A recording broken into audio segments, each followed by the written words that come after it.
Ezekiel Chapter 4. Now, son of man, take a block of clay, put it in front of you, and draw the city of Jerusalem on it.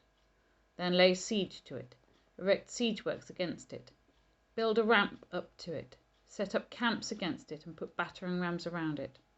Then take an iron pan, place it as an iron wall between you and the city, and turn your face towards it. It will be under siege, and you shall besiege it. This shall be a sign to the people of Israel.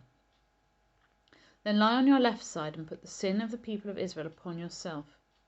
You are to bear their sin for the number of days you lie on your side. I have assigned you the same number of days as the years of their sin. So, for 390 days you will bear the sin of the people of Israel. After you have finished this, lie down again, this time on your right side, and bear the sin of the people of Judah. I have assigned you 40 days, a day for each year. Turn your face towards the siege of Jerusalem, and with bared arm prophesy against her. I will tie you up with ropes so that you cannot turn from one side to the other until you have finished the days of your siege. Take wheat and barley, beans and lentils, millet and spelt, put them in a storage jar, and use them to make bread for yourself. You are to eat it during the 390 days you lie on your side. Weigh out 20 shekels of food to eat each day, and eat it at set times. Also measure out 1/6 of a hin of water, and drink it at set times. Eat the food as you would a loaf of barley bread. Bake it in the sight of the people, using human excrement for fuel. The Lord said, in this way, the people of Israel will eat defiled food among the nations where I will drive them. Then I said, not so, Sovereign Lord. I have never defiled myself. From my youth until now I have never eaten anything found dead or torn by wild animals.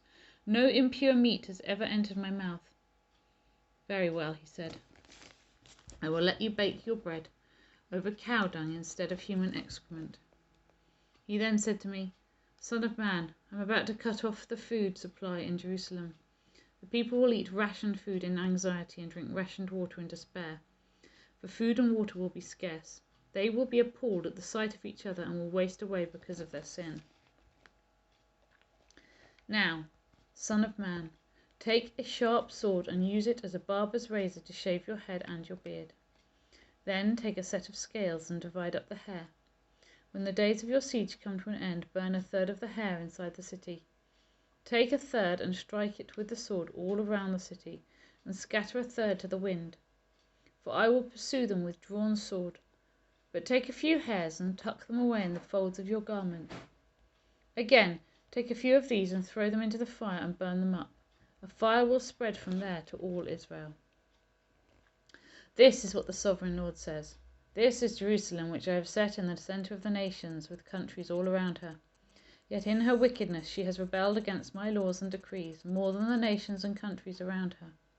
She has rejected my laws and has not followed my decrees. Therefore, this is what the Sovereign Lord says. You have been more unruly than the nations around you, and have not followed my decrees or kept my laws. You have not even conformed to the standards of the nations around you. Therefore, this is what the Sovereign Lord says. I myself am against you, Jerusalem, and I will inflict punishment on you in the sight of the nations, because of all your detestable idols. I will do to you what I have never done before and will never do again.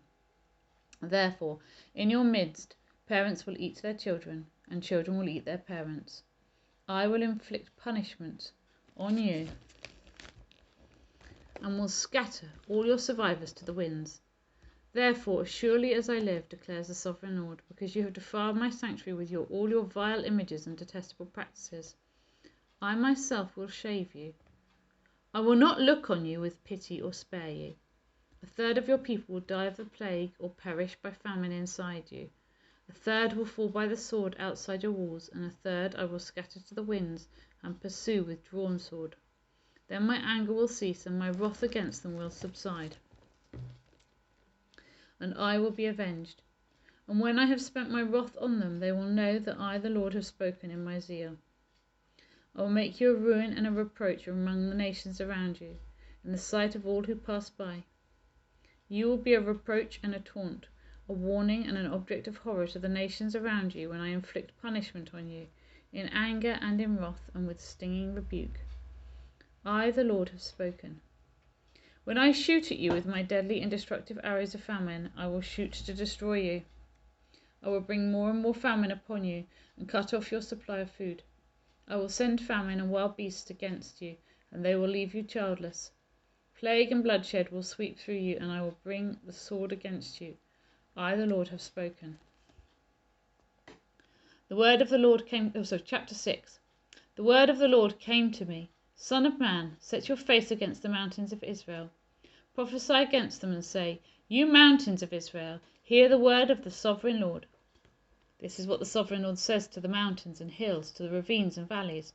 I am about to bring a sword against you, and I will destroy your high places. Your altars will be demolished, and your incense altars will be smashed. And I will slay your people in front of your idols. I will lay the dead bodies of the Israelites in front of their idols, and I will scatter your bones around your altars. Wherever you live, the towns will be laid waste, and the high places demolished, so that your altars will be laid waste and devastated, your idols smashed and ruined, your incense altars broken down, and what you have made wiped out. Your people will fall slain among you, and you will know that I am the Lord. But I will spare some, for some of you will escape the sword when you are scattered among the lands and nations. Then in the nations where they have been carried captive, those who escape will remember me. Now I have been grieved by their adulterous hearts, which have turned away from me, and by their eyes, which have lusted after their idols. They will loathe themselves for the evil they have done and for all their detestable practices, and they will know that I am the Lord. I did not threaten in vain to bring this calamity on them. This is what the sovereign Lord says. Strike your hands together and stamp your feet and cry out, Alas! Because of all the wicked and detestable practices of the people of Israel. For they will fall by the sword, famine and plague. One who is far away will die of the plague, and one who is near will fall by the sword, and anyone who survives and is spared will die of famine. So will I pour out my wrath on them, and they will know that I am the Lord. When their people lie slain among their idols around their altars, on every high hill, and on the mountain tops, under every spreading tree, and every leafy oak, places where they offered fragrant incense to all their idols, and I will stretch out my hand against them and make the land a desolate waste from the desert to Diblah, wherever they live. Then they will know that I am the Lord. Psalm 82, a Psalm of Asaph.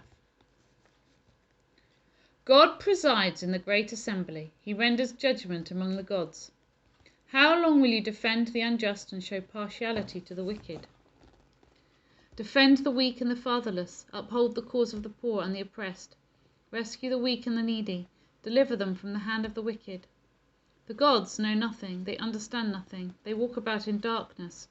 All the foundations of the earth are shaken. I said, You are gods, you are all sons of the Most High, but you will die like mere mortals, and you will fall like every other ruler. Rise up, O God, judge the earth, for all the nations are your inheritance.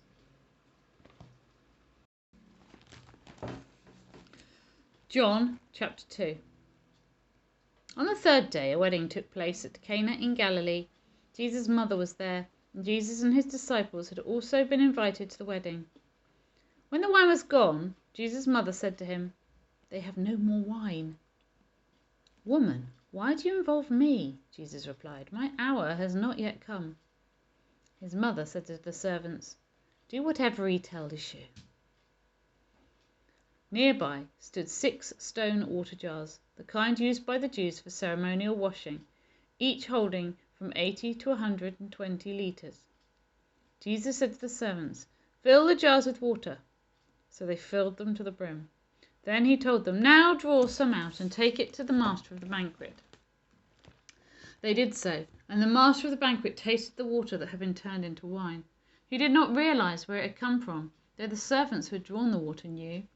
Then he called the bridegroom aside and said, Everyone brings out the choice wine first, and then the cheaper wine after the guests have had too much to drink.